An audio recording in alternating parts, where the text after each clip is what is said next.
Meu nome é Manuel Gándara, eu sou da Venezuela, tenho 5 anos morando aqui no Brasil, no Rio de Janeiro, por convite da Carol, que vamos formar um instituto aí. Eu estava na Argentina, morando em Buenos Aires, lá trabalhando no Instituto de Política Pública em Direitos Humanos do Mercosul, e vim para cá.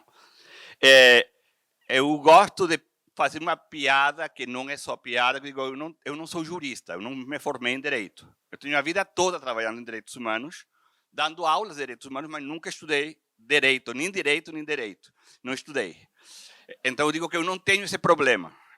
Os advogados têm o problema de estudar Direito. Eu tenho outros problemas. Eu me formei em Filosofia, que também é um problema. Todo mundo tem os seus alcances e suas limitações. Estudei na Venezuela e aí eu estava na militância, em educação e direitos humanos, e aí um dia decidi que eu necessitava parar, e para parar me fui para a UPO, para Sevilha, para fazer doutorado em direitos humanos, etc.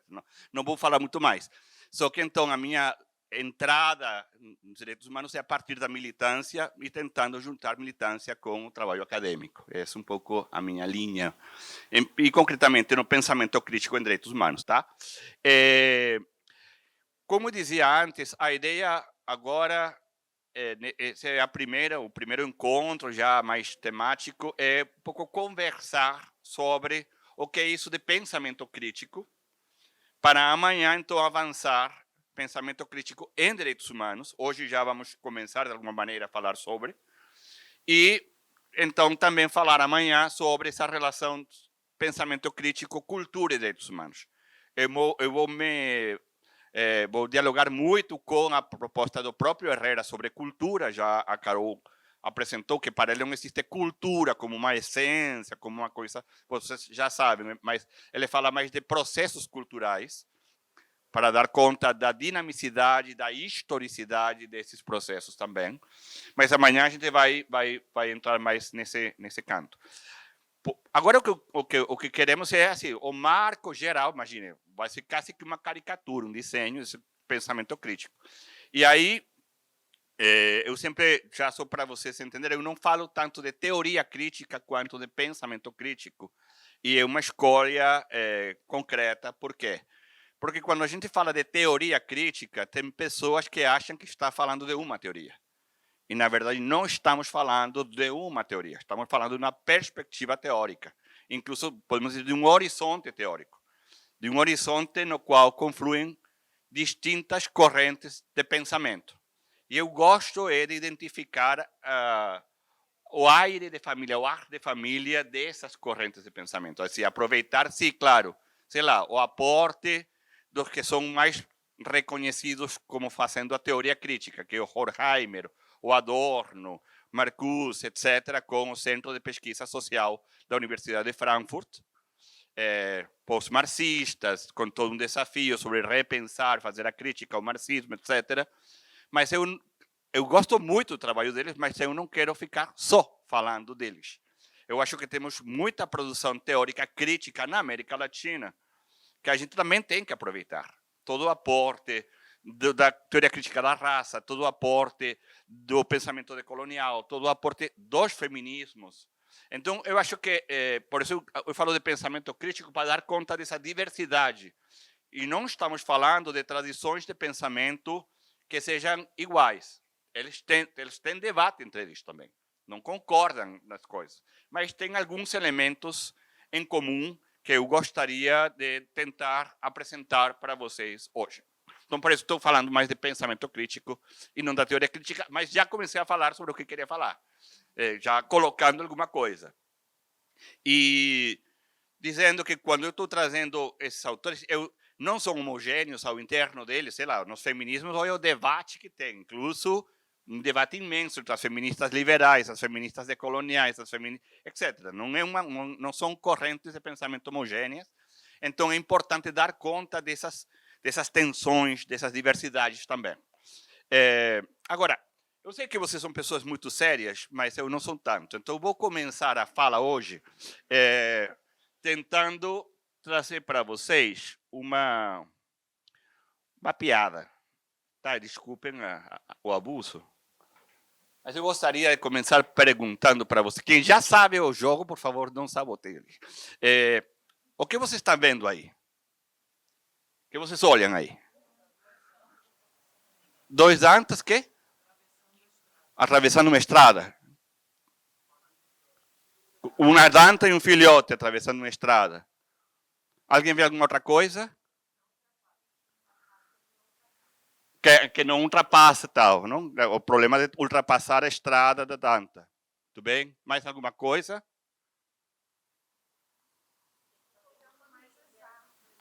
A árvore, o caminho e tal.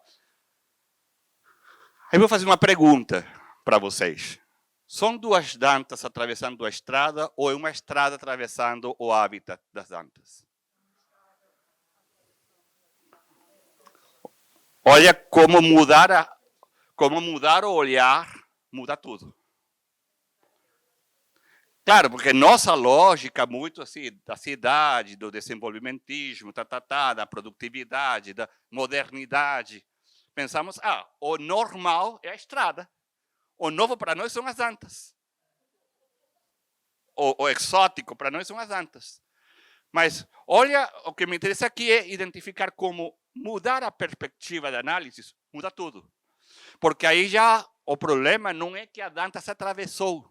O problema é que a estrada atravessou o território dela. E aí, óbvio, tem consequências essa mudança no olhar. A forma como enxergamos a realidade constitui parte do mapa a partir do qual definimos a nossa intervenção na realidade. Então, se eu mudo meu olhar, eu posso pensar outras formas de intervir na realidade. Porque aí já não tenho, sei lá, eu vou tirar aqui uma cerca para que ela não se atravesse. Não, será que o problema é a danta? Então tenho que tirar uma cerca? Ou eu tenho que pensar outras coisas a partir dessa mudança de olhar. Mas pensem concretamente. Aqui o interessante é cada um fazer os links, os vínculos com os campos de trabalho no qual vocês estão. Olha, que perguntas, então, eu identifico e que perguntas eu não faço no meu trabalho, na realidade da qual eu faço parte. E será que mudando o olhar, eu teria que compreender outras formas de intervir na realidade? Então, assim, uma grande questão para o pensamento crítico nem são tanto as perguntas, nem são tanto as respostas, são as perguntas que não se fazem. As perguntas que não se fazem porque nem temos como fazer essas perguntas. Porque o nosso marco de compreensão inviabiliza essa pergunta. Se eu penso a realidade a partir da modernidade, eu não vou fazer a pergunta a propósito do território da danta, do hábitat da danta. Mas aí eu limito a minha compreensão da realidade e condiciono a minha intervenção na realidade.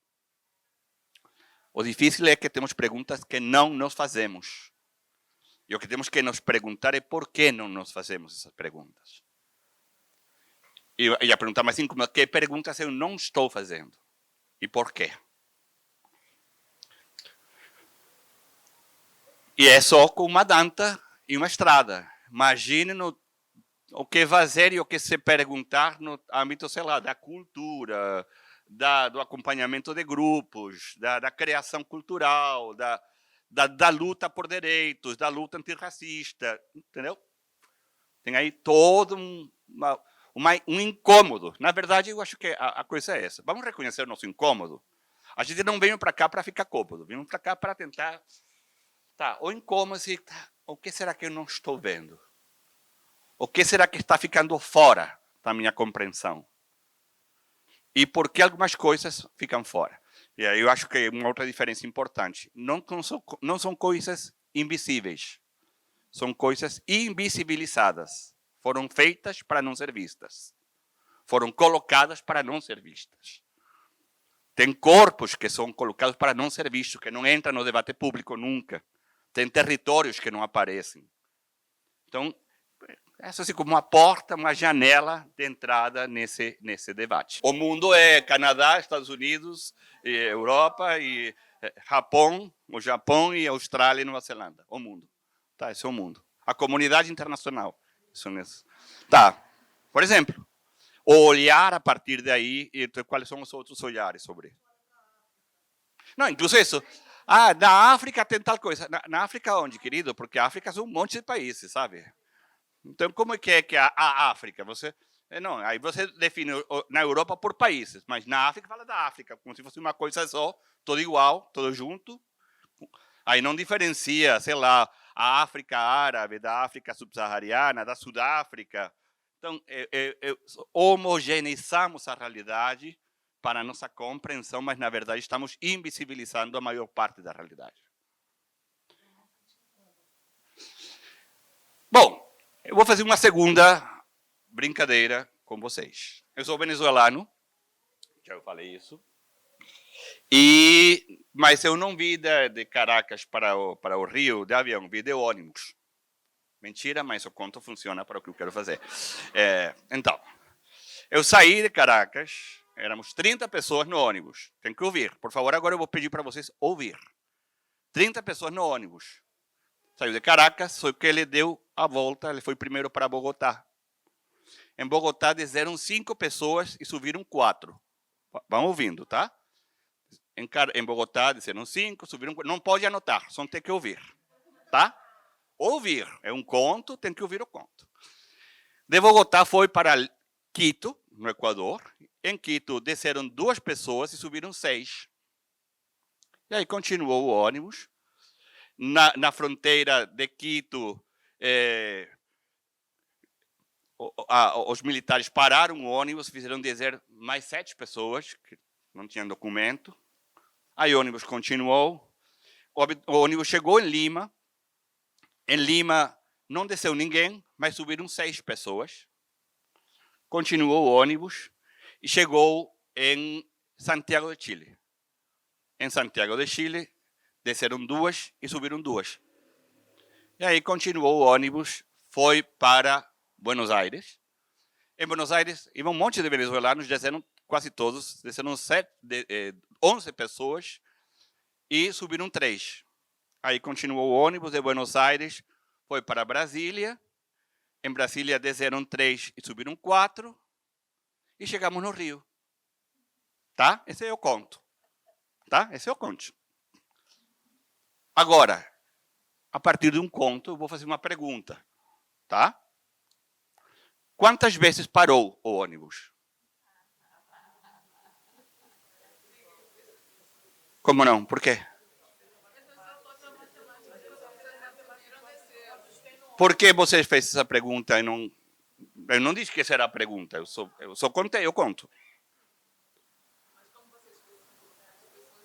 Mas eu também especifiquei que o ônibus ia parando. Mas vocês escolheram uma pergunta que condicionou a sua escuta da história. E aí vocês fizeram uma pergunta e não fizeram outras perguntas. Então, a sua compreensão estuvo condicionada pela pergunta que você tinha na cabeça, mas que é uma pergunta que você decidiu que era importante, porque eu não disse que essa era a pergunta. Foi você que decidiu. Então, essa coisa do conhecimento, como se fosse uma coisa óbvia, não? Eu olho para a realidade e compreendo ela. Não, você olha para a realidade com perguntas na cabeça e com perguntas que não tem na cabeça, e você não se para se perguntar que perguntas tem, que perguntas não tem, porque tem umas perguntas, porque não tem outras perguntas. E você olha para a realidade filtrando a realidade. Mas não tem como não fazer isso. Não dá para captar toda a realidade. Sempre estamos filtrando a realidade, selecionando a realidade. Eu posso perguntar para vocês, quantas pessoas de calça jeans encontraram na rua vindo para cá? Ninguém reparou nisso. Não tem como estar reparando em todo. Tem que escolher o que reparar e o que não reparar. A pergunta é, e se eu estou deixando de reparar em coisas importantes, incluso para aquilo que estou querendo responder? Sobre as causas dos problemas que eu estou querendo atacar. Então, temos perguntas produto da nossa história, da nossa biografia, de nossos marcos culturais, de nossas condições sociais, da inscrição do nosso país nas relações internacionais, etc., etc. Temos perguntas. Temos condições a partir das quais fazemos perguntas. Tá. Terceira brincadeira, não faço mais. Mentira, mas é. Agora se podem pegar papel e lápis, tá?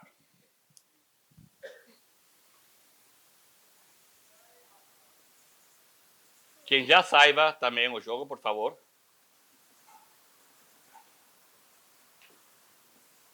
Tá? São 9 pontos. 9. Vocês têm que, com 4 linhas retas, tocar os 9 pontos. 4 linhas retas contínuas. Ou seja, uma detrás da outra.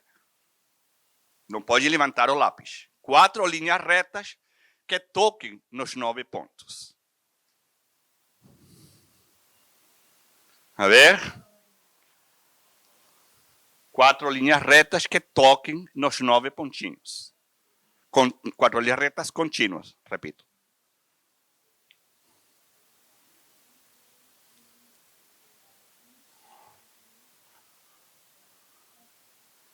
Alguém já conseguiu?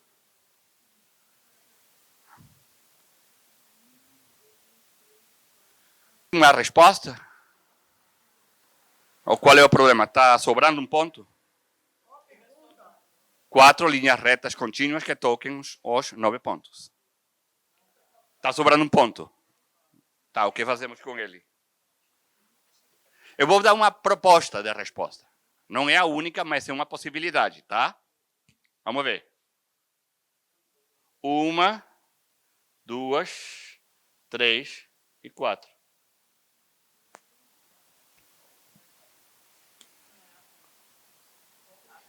Quatro linhas retas contínuas que tocam nos 9 pontos. Por que vocês não conseguiam fazer? Estado a qual espaço? 2 pontos. Por quê? Eu falei que tinha um limite? Não? Ah, então vocês colocaram limites na possibilidade de resposta. Então, vocês colocam limites na pergunta e colocam limites na resposta também. Olha, tá difícil assim fazer alguma coisa, tá? Não dá. Eu escolho algumas perguntas e olho para a realidade a partir de um recorte. E aí eu identifico problemas. E na hora de pensar soluções de problema, eu faço um novo recorte. Porque eu não falei que esse era o limite da possibilidade das respostas. Vocês decidiram. Aí uma pergunta interessante é por que vocês decidiram botar assim esse recorte? A escola ajuda muito, assim, de limitar, todo ordenadinho, todo quadradinho, tá? Todo tá. Mas olha o problema de fazer um recorte que ninguém pediu, que você escolheu da sua cabeça, que tinha que fazer o recorte. E aí não conseguiu resposta por isso.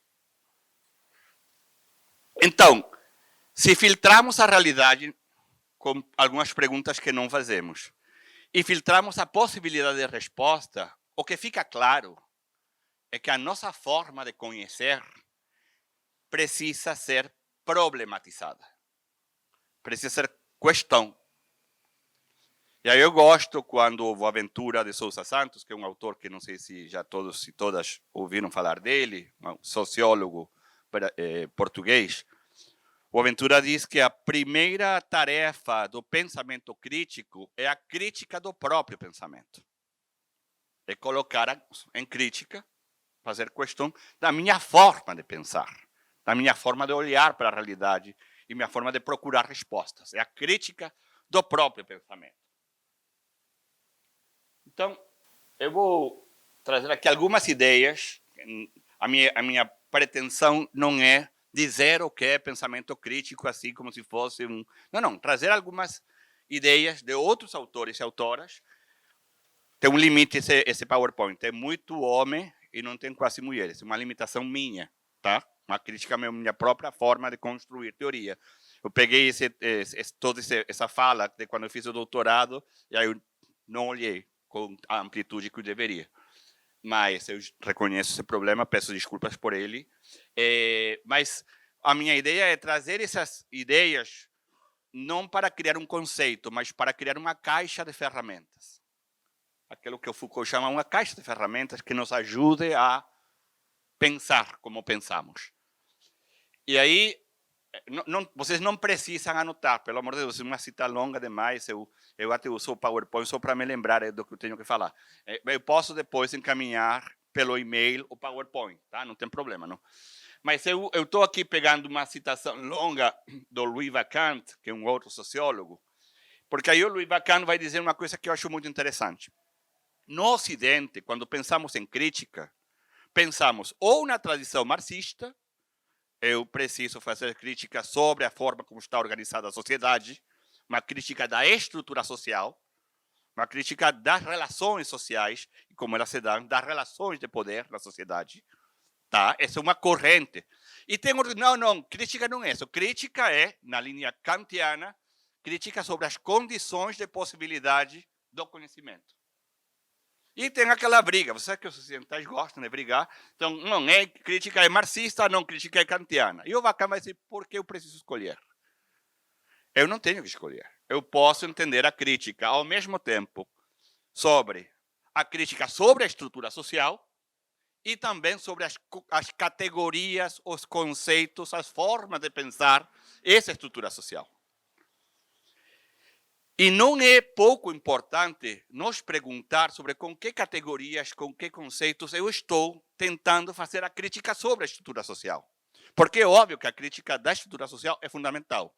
Um ponto de partida para o pensamento crítico, e aqui não negamos hacia a nossa linha que vem a partir do Marx, que é um ponto de partida de caráter ético-político. As sociedades, as nossas sociedades estão organizadas de forma estruturalmente injusta. Não é conjunturalmente injusta. Tem estruturas na nossa sociedade que criam assimetrias de poder. E aqui é importante essa ideia de assimetrias de poder. E não é uma assimetria, não é só, e aí fazemos crítica de alguma escola marxista, não é só assimetrias de classe, que é uma crítica muito importante, que é a crítica sobre como o capitalismo constitui a nossa realidade a partir de uma dinâmica entre quem tem a propriedade dos meios de produção e quem tem que vender a sua força de trabalho para poder subsistir. Isso é uma assimetria, mas não é a única. Não é a única. Na verdade, temos várias assimetrias que atravessam a nossa realidade social. Tem assimetrias, porque não é igual ser homem que ser mulher na nossa sociedade. Não é igual ser branco que não ser branco.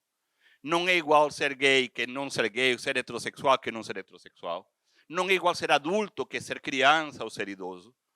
Então, eu disse, não, é que todos somos iguais perante a lei. Não sei, da formalidade da lei pode ser. Mas nas condições para produzir realidade, ter o poder para pensar e intervir na realidade, para criar projeto de vida, não é igual ser um homem branco, rico, cristão católico, heterossexual, proprietário, que ser uma mulher pobre, preta, favelada, lésbica e feia. E digo feia porque a nossa sociedade também distribui poder a partir de um critério estético. Então, estou assim meio fazendo uma distribuição, mas só para dizer, olha, essa pretensão de igualdade precisa ser colocada em questão. Mas o problema é, se eu não reviso as minhas categorias, eu posso, com a melhor intenção do mundo, estar reproduzindo realidades injustas.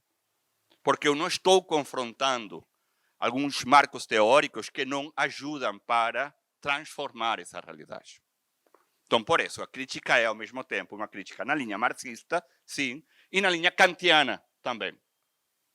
Aí o Vacant vai fazer esse convite, e eu gostei do convite, e estou fazendo esse convite também para vocês.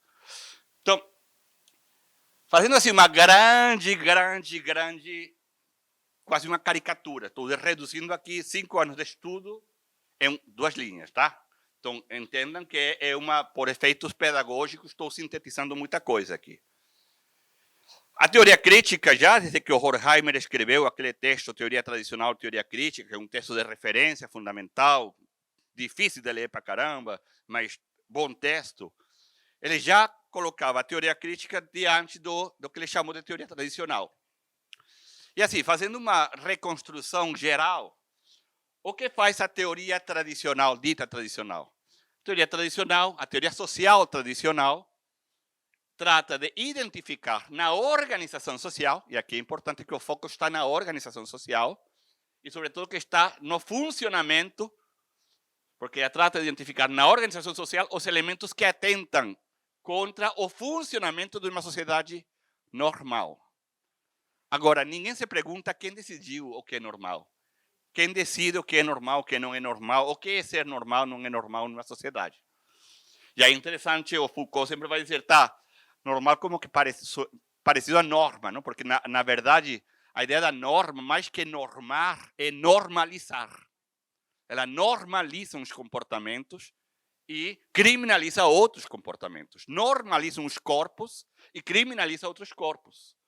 Então, a teoria social tradicional define um funcionamento da organização social e diz, vamos ter que...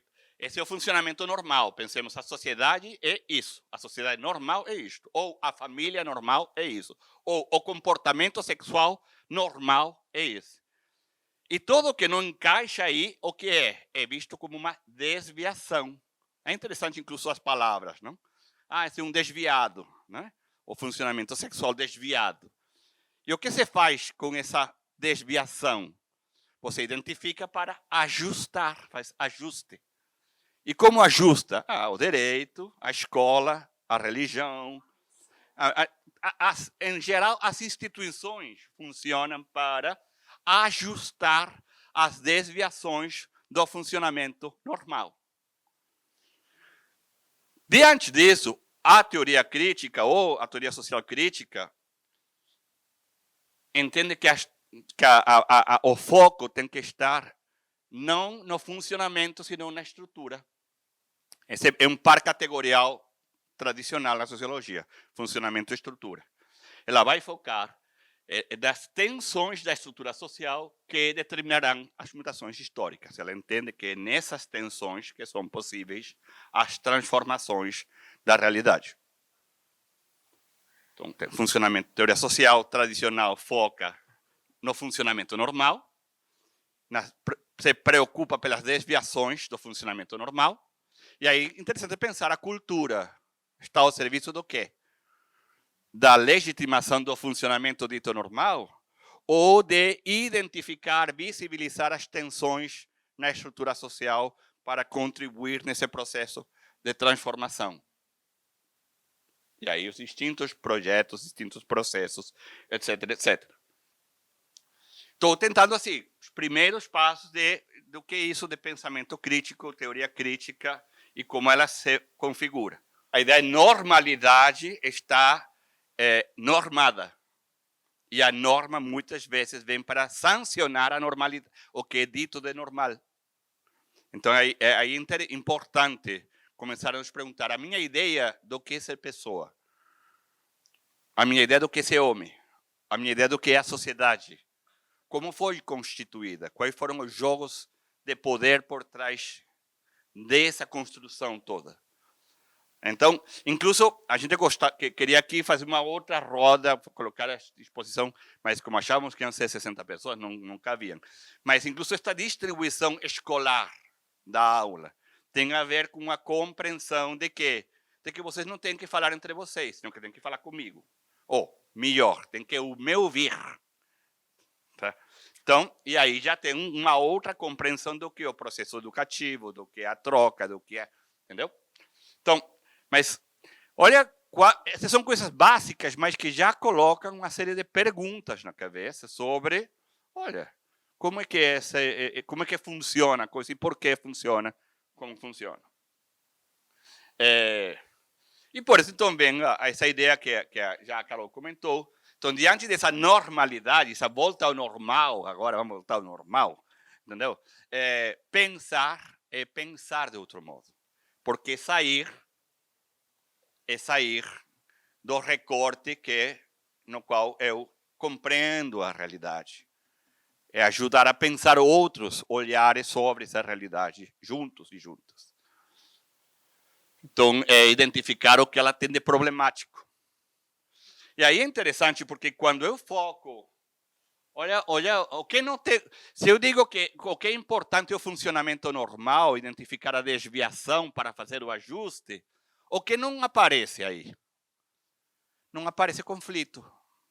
Não tem conflito. O que tem são comportamentos desviados. Não tem conflito, não tem relação de poder.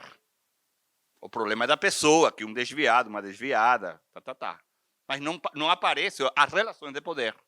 E não aparecem os conflitos que constituem a nossa sociedade.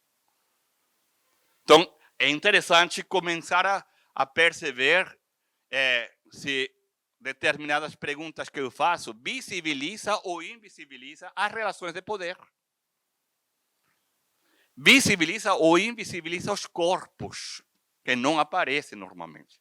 Aí é muito interessante, eu estava dando aula sobre interseccionalidade outro dia, e aí os autores que falam sobre, olha, uma forma interessante é, se você está falando de racismo, você pergunta, onde está o capitalismo aqui? Onde está o patriarcado aqui? E se você está falando, de patriarcado, você pergunta, onde está o racismo aqui? Saca a pergunta para dar uma maior complexidade no olhar. Porque isso não vamos poder aprofundar muito hoje, mas essa ideia de, normalmente pensamos a realidade como se fossem fragmentos. O capitalismo, o racismo, o patriarcado.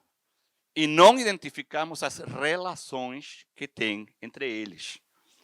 E aí é muito interessante, por exemplo, a proposta dos pensadores, das pensadoras decoloniais, que vai dizer, você não vai compreender o capitalismo se você não olha para o racismo. Não vai entender o capitalismo se você não olha para o racismo. Porque a acumulação originária da Europa só foi possível pela racialização e a distribuição do trabalho. E aí as feministas decoloniais vão dizer, mas bota aí o patriarcado também nessa equação, tá? Porque também o patriarcado distribuiu os corpos e gerou uma lógica funcional ao capitalismo. Não estou dizendo que sejam as mesmas coisas. Estou dizendo que entre eles se reforçam mutuamente.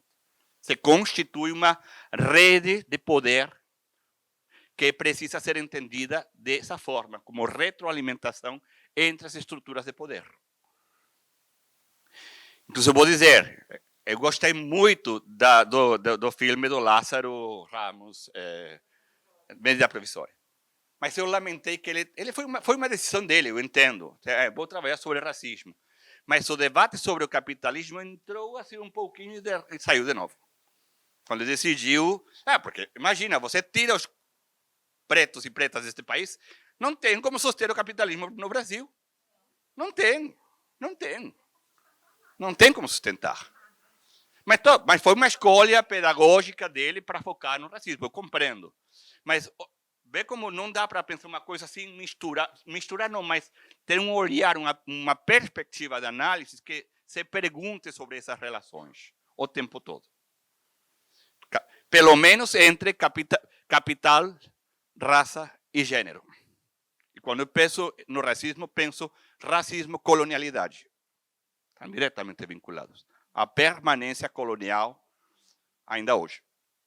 A cultura também não é um campo pacífico. Vamos entender, a cultura, assim como os direitos humanos, é um território de disputa permanente.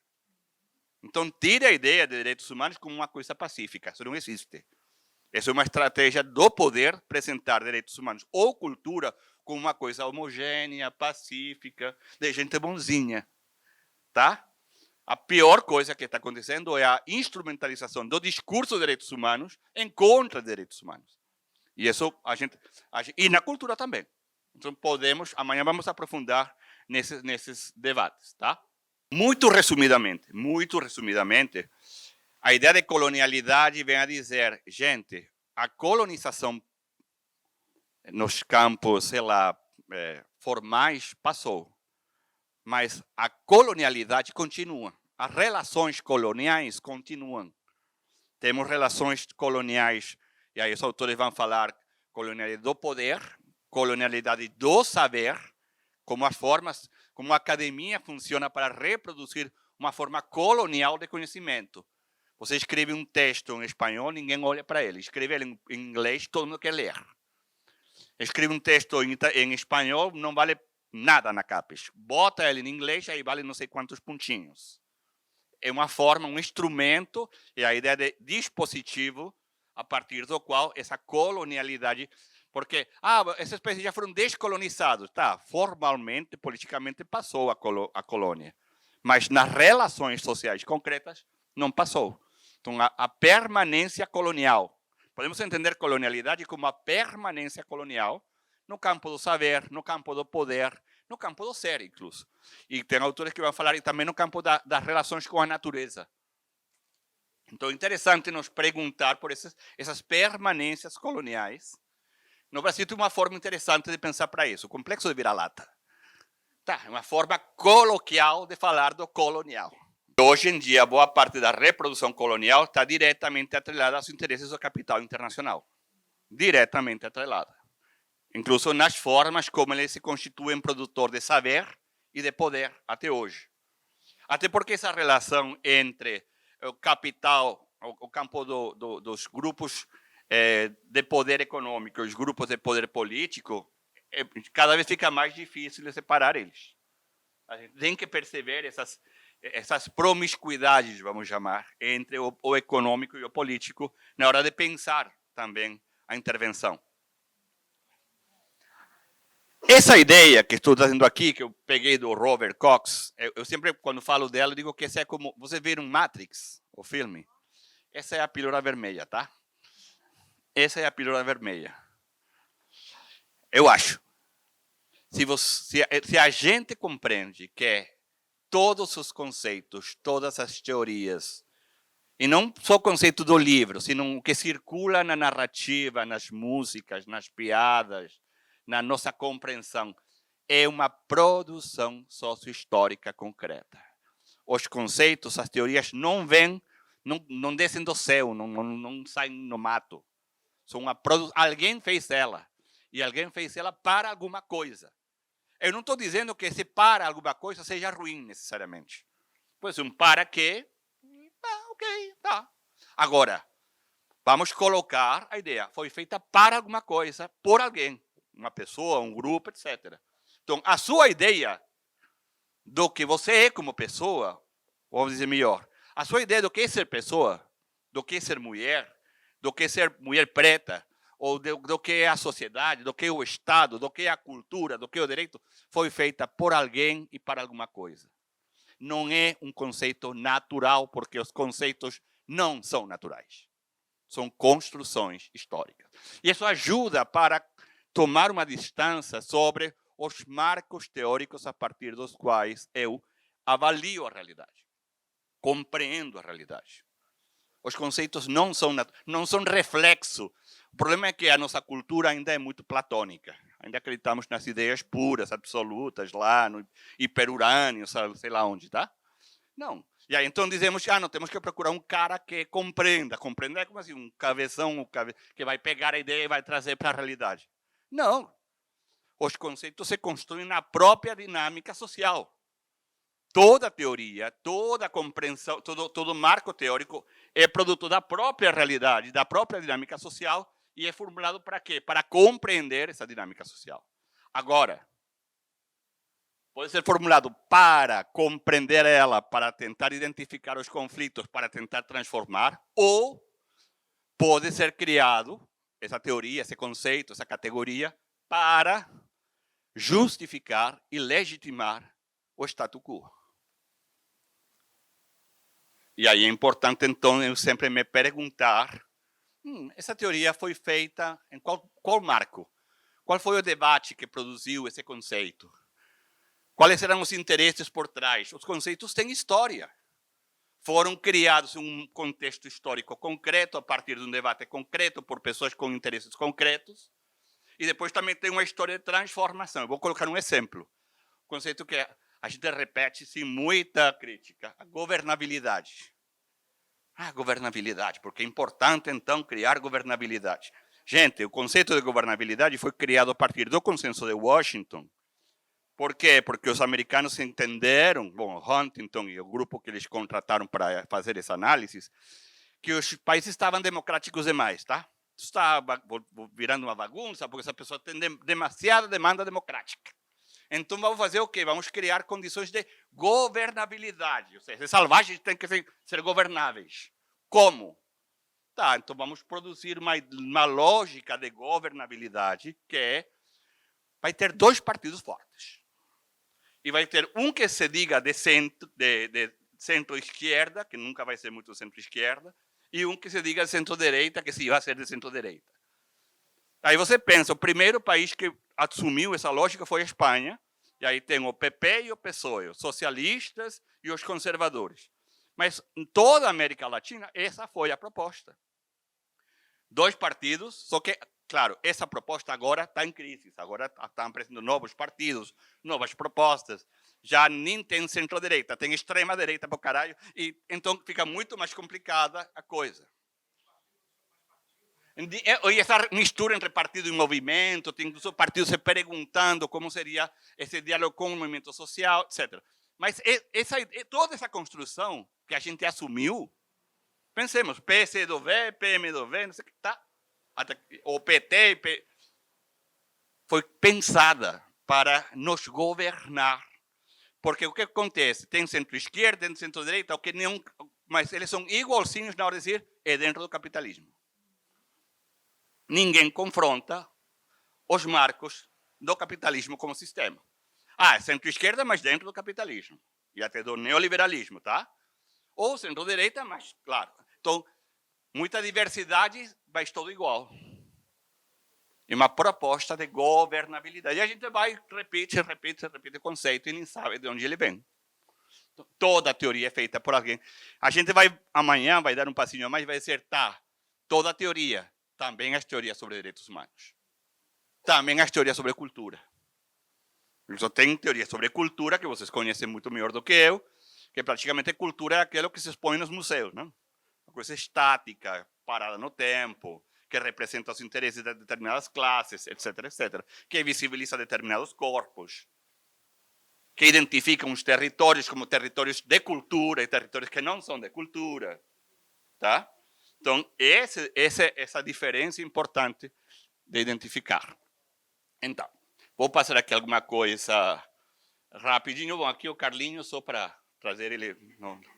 Seu Carlinho. Tá. Uma teoria crítica é um autoesclarecimento das lutas e os desejos de uma época. Reconhecer essas lutas e esses desejos que estão acontecendo no nosso tempo. E tentar pensar a partir deles, o que está aparecendo, o que está fluindo, o que de novo está rompendo os nossos marcos. Mas uma primeira coisa, é que muita coisa, uma primeira coisa que eu gostaria de apresentar rapidamente, que é central neste curso, e é central para pensar pensamento crítico, o pensamento crítico é abertamente contrário, vai ao confronto da pretensão de pensamento único. E isso é fundamental. Vocês dirão, mas o que é pensamento único? Pensamento único tem uma grande referência histórica, que foi a Margaret Thatcher, a ex-primeira ministra da Inglaterra, que destruiu os sindicatos no seu tempo, e foi assim, a grande promotora do neoliberalismo. Eu não gosto muito dela como pessoa, isso já dá para perceber, mas tenho que dizer, era uma mulher inteligente pra caramba. Ela dizia, a economia só é o método. O nosso interesse é a alma das pessoas. Fala dela. A economia só é o método. O nosso interesse é a alma das pessoas. Colonizar a alma das pessoas a partir dessa lógica neoliberal. Não vou entrar aqui agora no debate sobre o neoliberalismo, mas a gente pode voltar sobre ele amanhã. Mas eu vou fazer uma última brincadeira rápida. Quem já saiba também não sabote o jogo. Me digam 3 formas como pode acabar a vida humana na Terra. Como um furacão? Toda a vida humana na Terra. Tem que ser um furacão pra caramba. Um meteoro, que mais? Uma arma nuclear, uma guerra nuclear, que mais? Uma guerra, uma bactéria, um supervulcão. Olha, não temos nenhum. Em 30 segundos já apareceram 5 formas como pode acabar a vida humana na Terra. Ok? Formas concretas, bem concretas, não um vírus, um vulcão, um meteoro. Tá, agora me digam uma forma como pode acabar o capitalismo sem acabar com a vida humana na Terra. Por favor, claro, se eu acabo com a vida humana na Terra, resolvi o problema. Mas como pode, uma forma como pode acabar, uma forma concreta como pode acabar o capitalismo sem acabar com a vida humana na Terra. Como é? Acabando de dizer do Estado, mas pode acabar, temos outra forma de não Estado e... Vocês percebem? Estou aqui, criei essa piada a partir de uma fala do Frederick Jameson, que diz: é mais fácil pensar o final da vida do que pensar o final do capitalismo. Não é esse o pensamento único. E isso para dizer, pensamento único não é uma coisa que a gente vê, olha, mira, lá tem lá o pensamento único. Não, a gente tem o pensamento único na veia. Nós estamos dentro dessa matrix do pensamento único neoliberal. Não é exterior a nós. Está dentro de nós, nós fazemos parte dele. Não abre o campo fora dele. Porque ele não diz que ele apresenta uma verdade, ele diz que ele apresenta a verdade. A única verdade possível. Nos anos 80, o FMI falou com o governo da Bolívia. E falou, nós temos a solução, não uma solução, é uma coisa muito simples, a solução para acabar com os problemas da Bolívia. Só vão sobrar uns 3 milhões de bolivianos, tá? Vão sobrar, não vão entrar nas contas, não vão ter previdência, não vai ter saúde, não vai ter educação, não vai ter nada. Mas nós temos a resposta. Olha o pensamento único. Tá, mas espera aí, não será que então a sua resposta não é a melhor resposta? Não, essa é a resposta. Eu nem me faço a questão sobre se essa é uma boa saída ou não. Essa é a resposta. E se a realidade não encaixa na minha teoria, problema da realidade. O importante é a minha teoria. E aí eu recorto a realidade para encaixar a minha teoria. E o pensamento único, na lógica neoliberal, se apresenta assim, é total. Eu dou a única resposta possível, a única resposta racional, universal, Mas, na verdade, é uma construção histórica como qualquer outra. Só que tem tomado tal dimensão na nossa subjetividade que não conseguimos olhar para fora dele. E aí, então, eu acho importante entender que o que está dado não esgota o campo de possibilidades do real. A realidade tem outras alternativas que têm que ser construídas. Eu não estou negando que o capitalismo é hegemônico, incluso no campo da cultura. Não estou negando isso. O que estou dizendo é, mas essa forma de organização social capitalista não é a única forma possível. Tem outras alternativas, como a organização racial da sociedade, como o patriarcado, etc. Tem outras possibilidades que podem ser construídas. Tem uma forma simples de dizer isso. Outros mundos são possíveis. E não é, a realidade não se esgota no que está dado aqui e agora. Pensemos o desafio no campo da cultura, dos processos de construção cultural a partir daí. De abrir esse debate sobre as possibilidades do real. E aí é imenso o desafio. Então, mas se isso é assim, o que nunca podemos permitir são teorias que negam que possamos explicar, interpretar e intervir de um modo ativo na realidade. Porque tem teorias que vai dizer, você não tem nada que pensar, já está tudo dado. Tá? Você até pode pensar, mas não vai mudar nada. Então fique quieta. Então, tem teorias que vai dizer, e se você vai tentar intervir na realidade, vai ser pior. O neoliberalismo diz isso explicitamente. Qualquer pretensão de intervenção na realidade cria realidades piores. Você tem que deixar o livre desenvolvimento a partir da própria, cada um procurando o seu próprio interesse. que é a natureza. Imagina a construção da concepção de sujeito e a construção de subjetividade a partir dessa concepção de sujeito. Então, não podemos permitir essas teorias, que digam não pense mais ou não faça mais, fica quieto. Cuidado com essas teorias. E repito, teoria não é só aquilo que está nos livros. Teoria é o que circula na nossa própria, nos nossos marcos de interpretação da realidade. Tá? Gente, vou apurar. Eu nem vou falar disso, porque aqui só estou repetindo coisas. Eu só vou dizer mais duas coisas, e aí, se eu prometo, já é a segunda vez que digo que vou concluir. Como vocês no Brasil falam que é 3 vezes, ainda me queda mais uma. Vocês falam 3 vezes, agora sim para concluir e finalmente para concluir. Então, estou na segunda vez, tá? Que eu estou me apoiando num texto do Hélio Gallardo, que é um outro autor que eu gosto muito, é um pensador do Chile que mora na Costa Rica, porque o Pinochet convidou ele para sair do Chile, tá? Quando deu o golpe de Estado, o Pinochet convidou ele a sair. Ele saiu, está morando ainda na Costa Rica. E o Hélio, para mim, é dos caras que mais pensou assim, direitos humanos desde uma perspectiva crítica na América Latina. Bom, aqui ele repete várias coisas que a gente já falou, mas eu quis trazer isso, sobretudo, para destacar um quinto elemento que a gente ainda não tem debatido, que é o papel do que ele vai chamar sujeitos populares, setores sociais populares. Quem são esses setores sociais populares? Lembram aquelas assimetrias de poder? Tá, que está embaixo. Que está embaixo.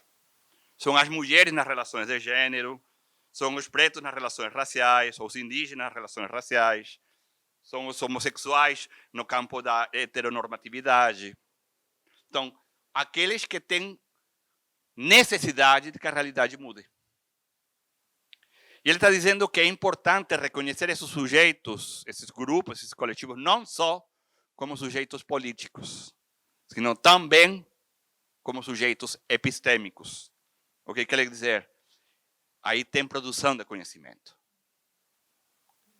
Tem produção são sujeitos políticos, tem luta, e tem produção de conhecimento, são sujeitos epistêmicos também.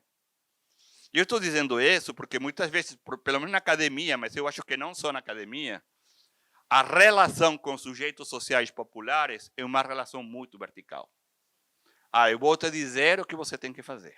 Tá?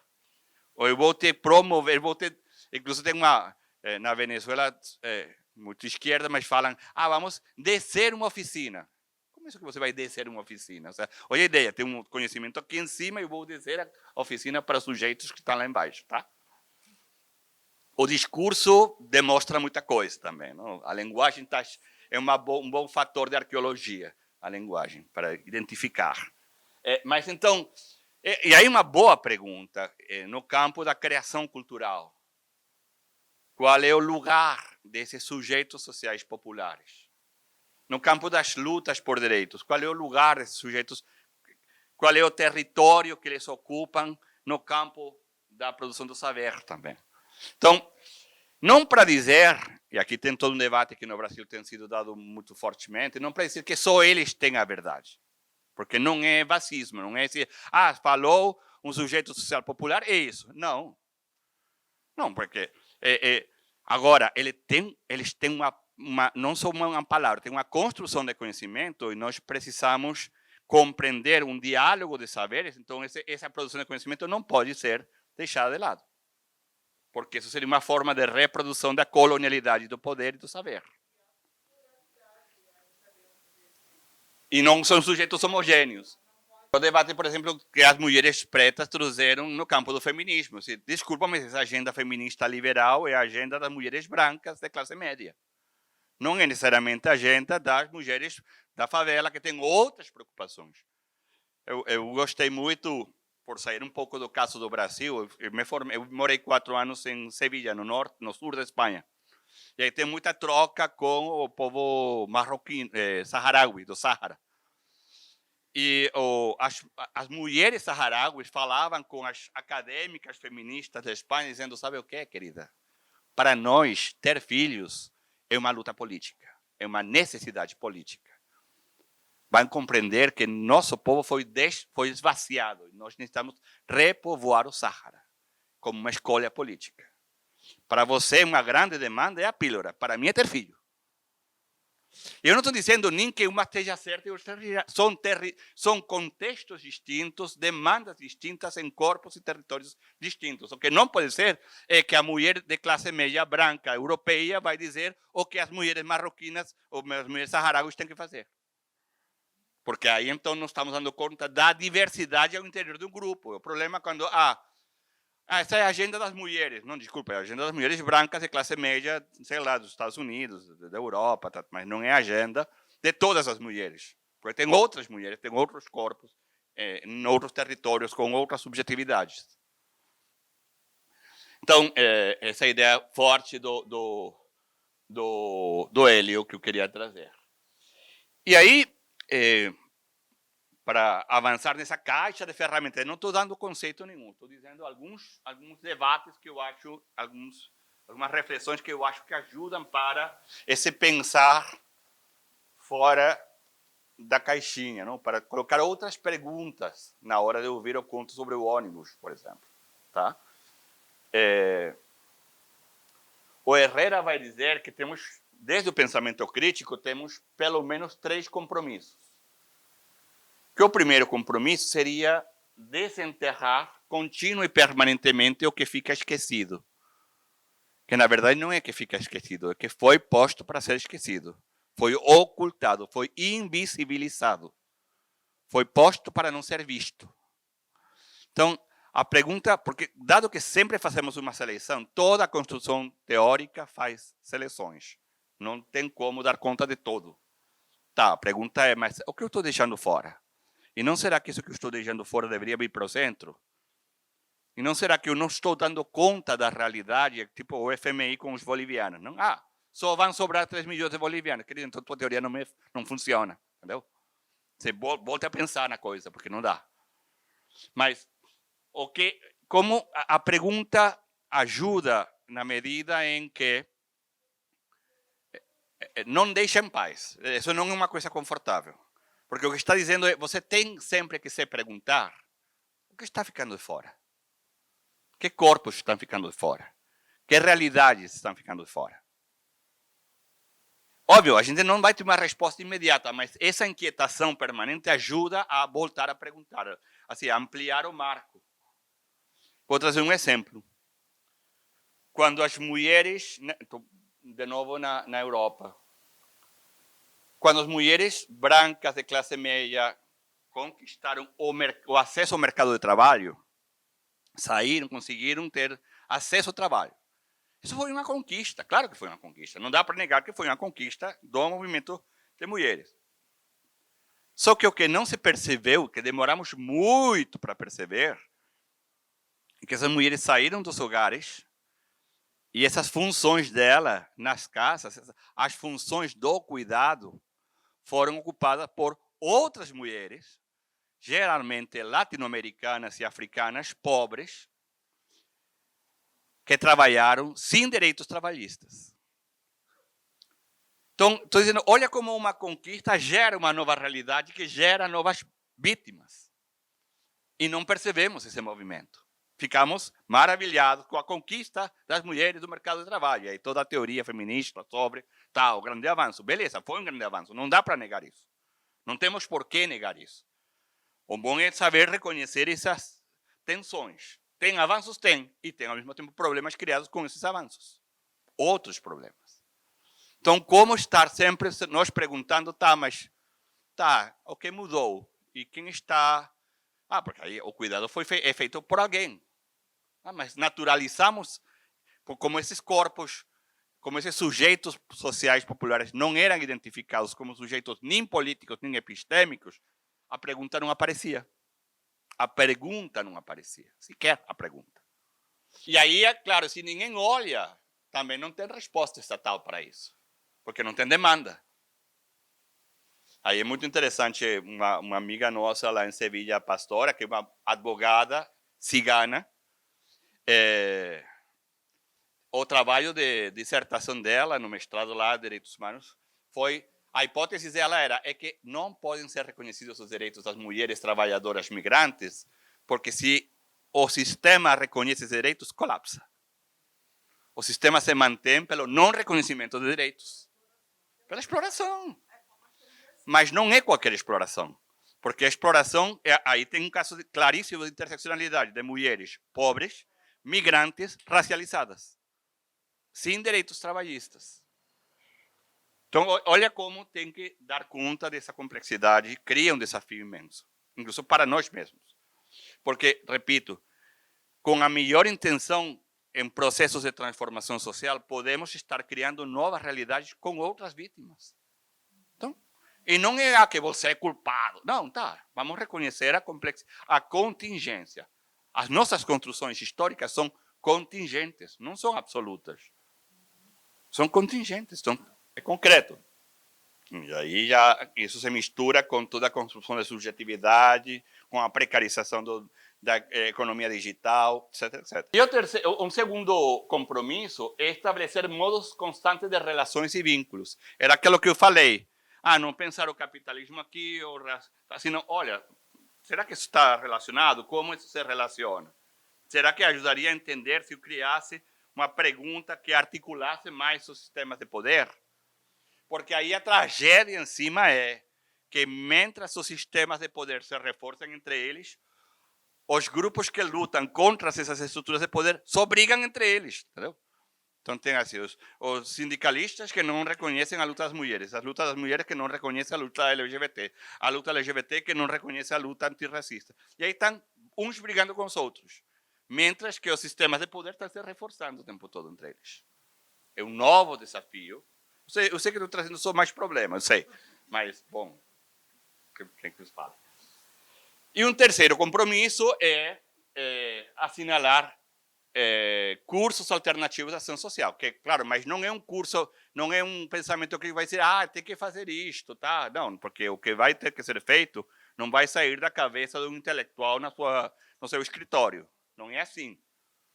É produto de um diálogo social permanente, onde temos que, nessa troca, ir identificando, sistematizando, fazendo pontes, reconhecendo o histórico dessa luta, etc, etc, para ir identificando alternativas de ação. O Joaquim vai identificar 3 funções, que aqui ele fala de pensamento crítico, mas seria interessante pensar, são funções também de uma produção cultural crítica, de animação de processos culturais desde o pensamento crítico também, para ampliar o marco. Porque aqui, claro, a linguagem do Joaquim está muito vinculada à ideia da academia, mas o desafio isso não está restrito a isso, dá para pensar outros campos também. E aí ele diz, tem pelo menos 3 funções, assim como para organizar um pouco a coisa. Não é uma recetinha, mas só para organizar o debate. Uma primeira função é a função que ele chama de epistêmica, que é fazer ver o que está posto e que ninguém vê. Permitir olhar aquilo que está tão diante dos nossos olhos que ninguém olha para ele. Porque, por vezes, esse desafio de como olhar para além do pensamento único. Como fazer perguntas que ninguém está se fazendo. E aí é óbvio que a produção cultural é um campo magnífico para isso. Magnífico para isso. Identificar a produção cultural que está, de fato, acontecendo, mas que não é reconhecida. Identificar os problemas que estão na sociedade que ninguém se está perguntando. Eu lembro, estou já meio velhinho, mas há uns 20 anos, fiz um curso no Uruguai e estava um companheiro da Argentina. Ele era um cara da rádio, ele tinha um programa de rádio. E ele fez um programa, uma série de programas de rádio que ele chamou Das Tribos de Buenos Aires, as tribos. Ele nos dizia que o programa mais forte foi quando ele trouxe para a rádio as mulheres trans velhas.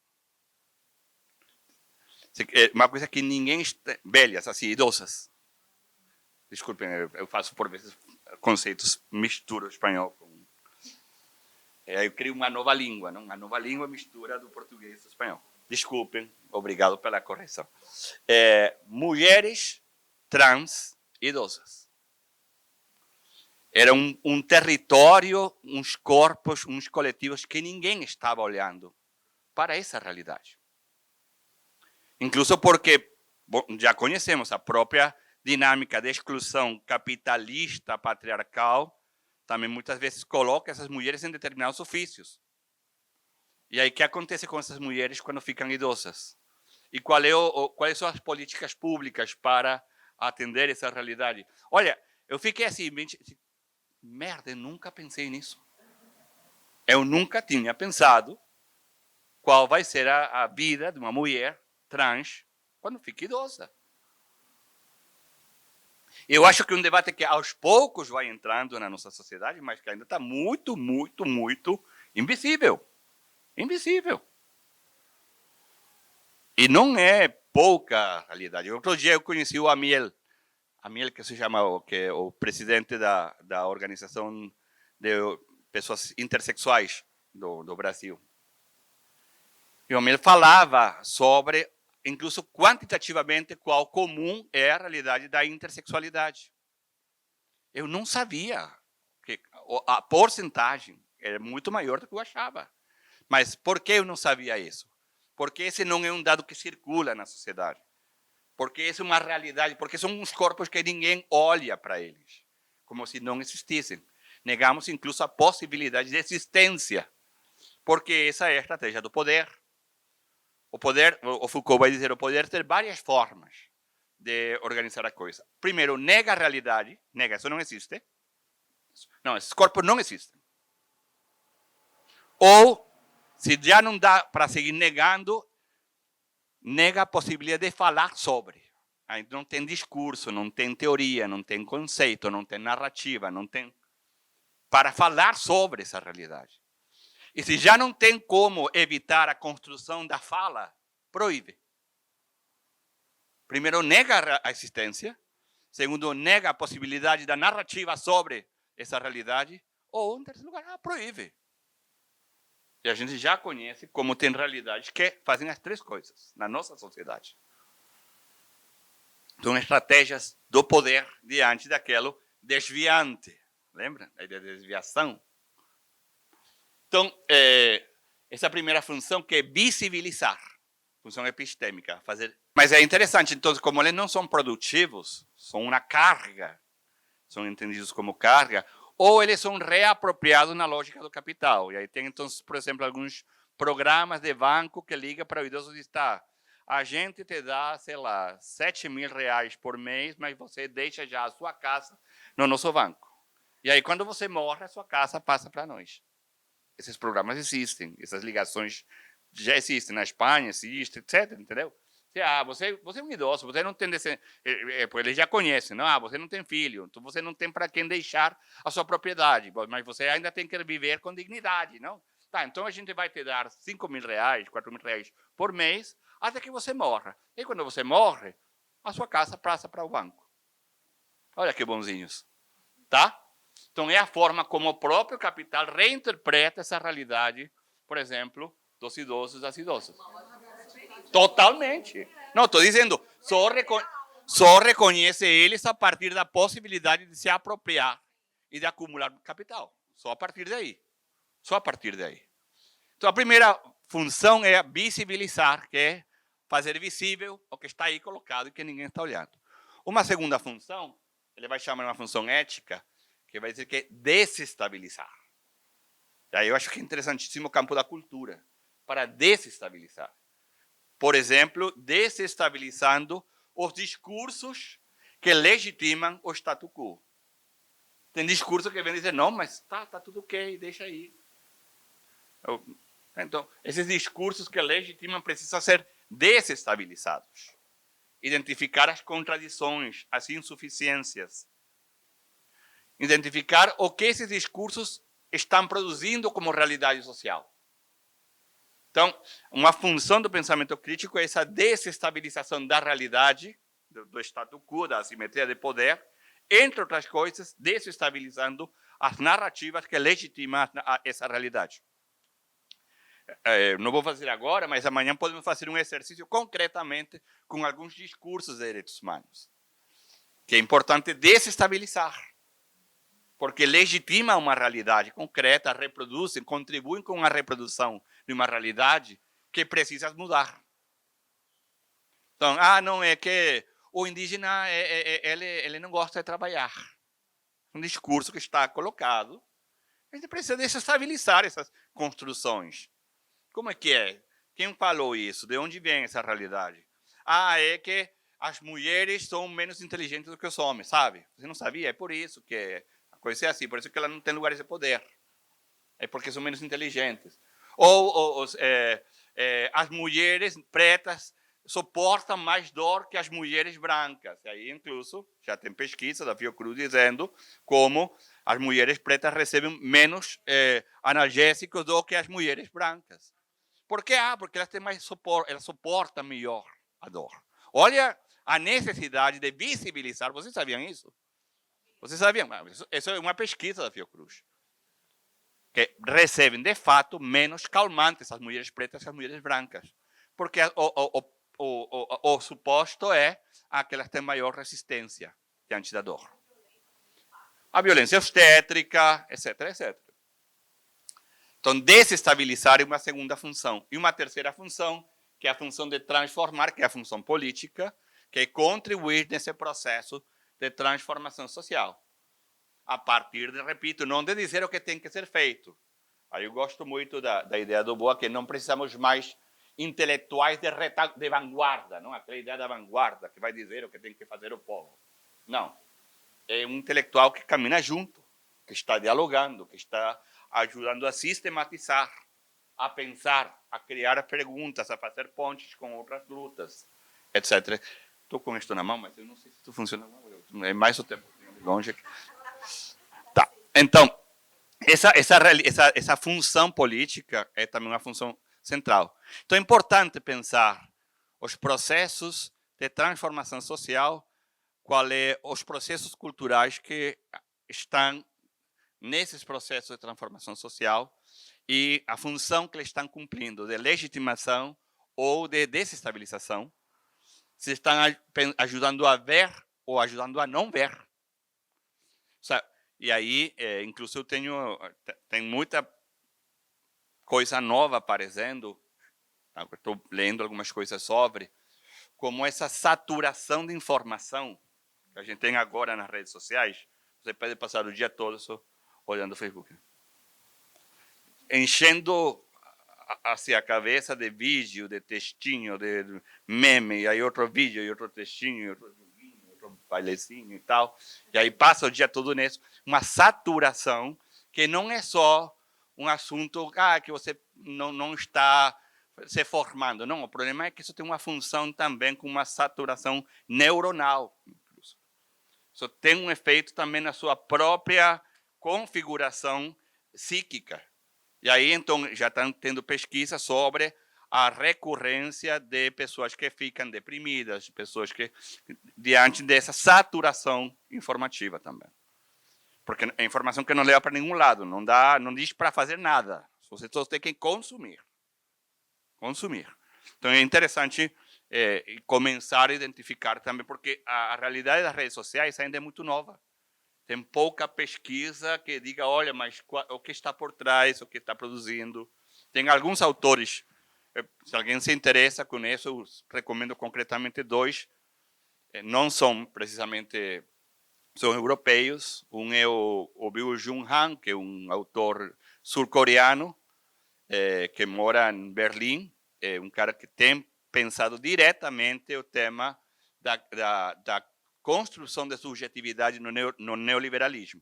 Tem um livro que é um livro curto, se chama Psicopolítica, que tem a ver com essa produção do Big Data, com esse grão-irmão que virou a sociedade das redes sociais também, e como isso é funcional ao sistema neoliberal.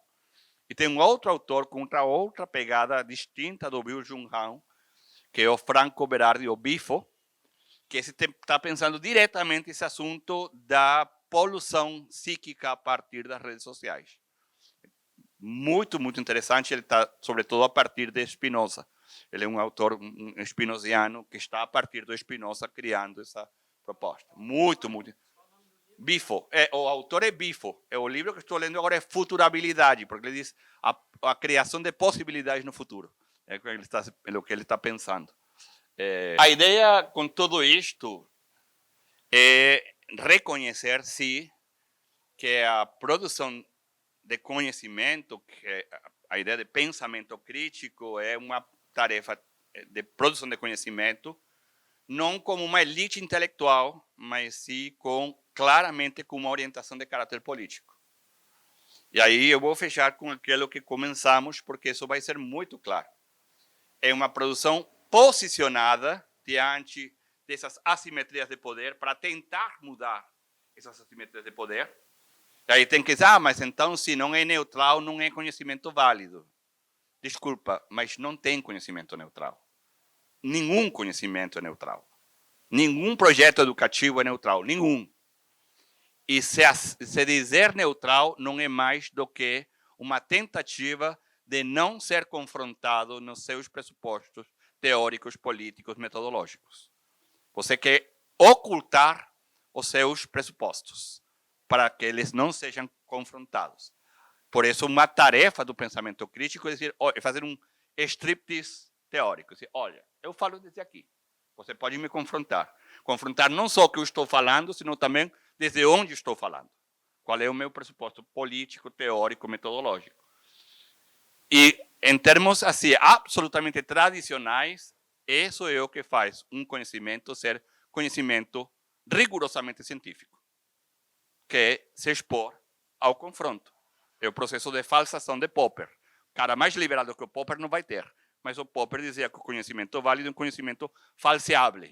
Você só vai ser falseado na medida em que abra para o debate. E esse é o pressuposto do pensamento crítico, então.